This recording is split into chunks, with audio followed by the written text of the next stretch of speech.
नमस्कार। Political science की इस क्लास में आप सभी का स्वागत है। आज हम एक बहुत ही दिलचस्प सफर पर निकलने वाले हैं। एक ऐसा सफर जो हमें हमारे देश की बुनियाद यानी भारतीय संविधान को समझने में मदद करेगा।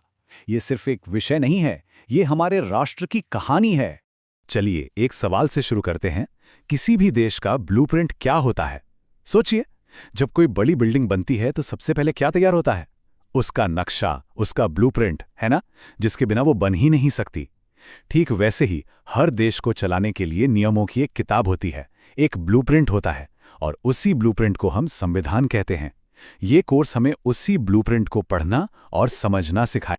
तो ये जो कोर्स है, ये बीए फर्स्ट ईयर के पॉलिटिकल साइंस के स्टूडेंट्स के लिए है। ये आपका कोर कोर्स 3 है, मतलब ये एक फाउंडेशनल पेपर है जो आपके आगे की पढ़ाई के लिए एक मजबूत नींव रखने वाला है। इसलिए इसे बहुत ध्यान से समझना जरूरी है। आज हम इस पूरे कोर्स का एक रोड मैप देखने वाले हैं। सबसे पहले हम कोर्स का इंट्रोडक्शन देखेंगे, फिर संविधान की नींव को समझेंगे, उसके बाद सरकार के 3 मजबूत स्तंभों को जानेंगे, फिर देखेंगे कि शक्तियों का बंटवारा कैसे होता है, आपकी पढ़ाई के लिए सबसे अच्छी किताबें कौन सी हैं, और आखिर में ये भी समझेंगे कि ये ज्ञान आपके करियर को कैसे एक नई दिशा दे सकता है। तो चलिए शुरू करते हैं हमारे पहले हिस्से से। ये है संविधान की नींव, यानी आपकी यूनिट 1। इस यूनिट में हम ये जानेंगे कि हमारा संविधान आखिर बना कैसे, इसकी आत्मा क्या है और इसकी बुनियाद किन सिद्धांतों पर टिकी हुई है। तो यूनिट 1 में हम भारत में संवैधानिक विकास की पूरी कहानी देखेंगे। फिर ये जानेंगे कि संविधान सभा कैसे बनी और उसके क्या उद्देश्य थे। हम संविधान की उन खासियतों को भी समझेंगे जो इसे दुनिया के बाकी संविधानों से अलग बनाती हैं। और हाँ, ये भी कि भारतीय ज्ञान और संस्कृति ने इसे कैसे प्रभावित किया। मतलब ये यूनिट आपको संविधान की जड़ों तक ले जाएगी। इसी यूनिट का एक बहुत ही अहम हिस्सा है प्रस्तावना, यानी प्रीएम्बल। आप इसे हमारे संविधान की आत्मा कह सकते हैं या फिर उसका पहचान पत्र। ये बस कुछ लाइनें हैं, लेकिन इन्हीं में हमारे देश का पूरा दर्शन, हमारे स्वतंत्रता सेनानियों के सपने और हमारे राष्ट्र के सभी मार्गदर्शक सिद्धांत समाये हुए हैं।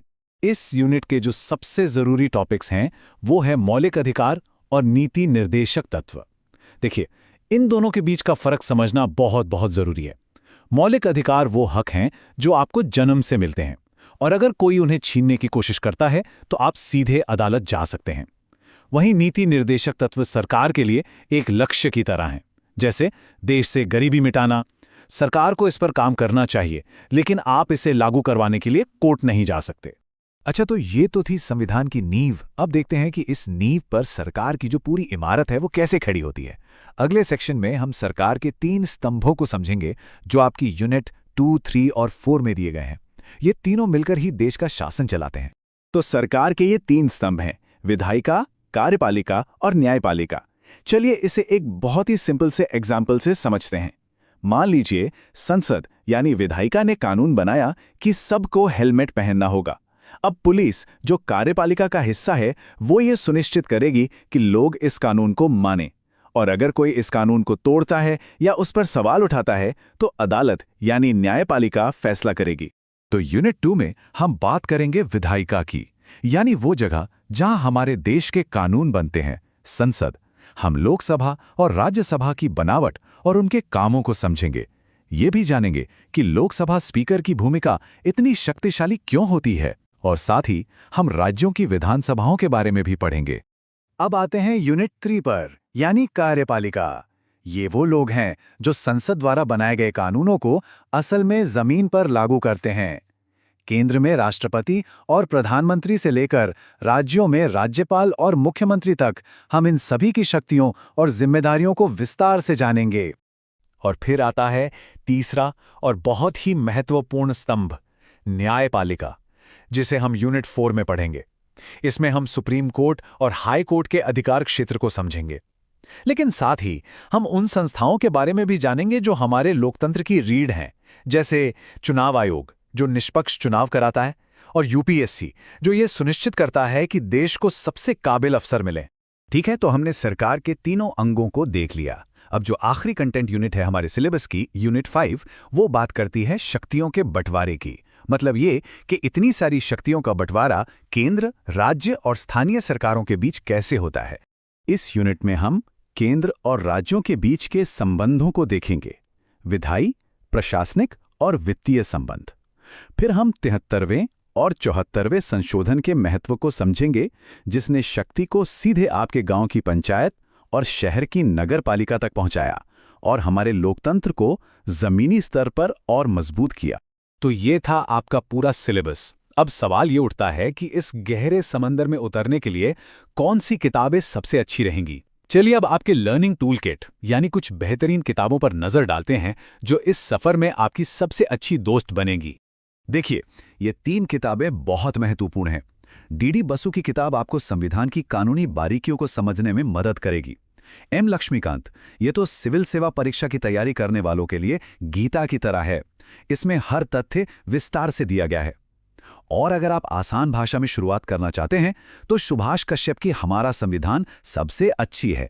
देखिए, किसी भी विषय को पढ़ने का असली मकसद सिर्फ डिग्री लेना या परीक्षा पास करना नहीं होता, है ना। हमें यह भी देखना है कि ये ज्ञान हमारे जीवन में, हमारे करियर में कहाँ काम आएगा। तो चलिए अब देखते हैं कि क्लासरूम से करियर तक का आपका सफर कैसा हो सकता है। भारतीय संविधान का ज्ञान आपके लिए करियर के कई दरवाजे खोलता है। सरकारी क्षेत्र में आप सिविल सेवा, न्यायिक सेवा और रक्षा सेवाओं में जा सकते हैं। वहीं प्राइवेट सेक्टर में आप एक पॉलिसी एनालिस्ट बन सकते हैं, राजनीतिक पत्रकार बन सकते हैं या किसी बड़े एनजीओ के साथ काम करके समाज में एक बड़ा बदलाव ला सकते हैं। और हाँ, हमेशा नौकरी करने के बारे में ही क्यों सोचना, आप नौकरी देने वाले भी बन सकते हैं। सोचिए जरा, आप अपनी खुद की पॉलिटिकल कंसल्टिंग फर्म चला सकते हैं या एक ऐसा ऐप बना सकते हैं जो आम आदमी को सरकारी योजनाओं से सीधे जोड़ता हो। इस ज्ञान से आप एक उद्यमी बनकर बदलाव के एक नए वाहक बन सकते हैं। मुझे उम्मीद है कि इस ओवरव्यू से आपको अपने पूरे कोर्स का एक स्पष्ट खाका मिल गया होगा। हम हर एक यूनिट पर विस्तार से बात करेंगे, इसलिए हमारे साथ जुड़े रहें और इस ज्ञान यात्रा का हिस्सा बने।